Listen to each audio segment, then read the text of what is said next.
Mag-comment na kayo dyan for part 2. Ayan, bulaklak ko. Bili sa Baguio. Ayan. Naputol. Sila guys.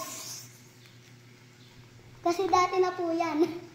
Ang sugat ko. Galing po yan sa 2024. Hindi. 25 na.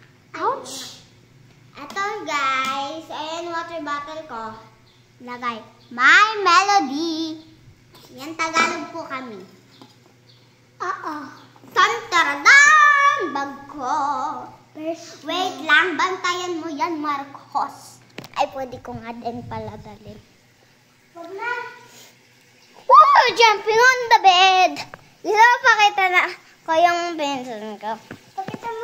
Pakita mo muna ayun. Guys, ito yung fish. Pakita niyo yung aso niyo. Ito si Marcos. Pinsan ko.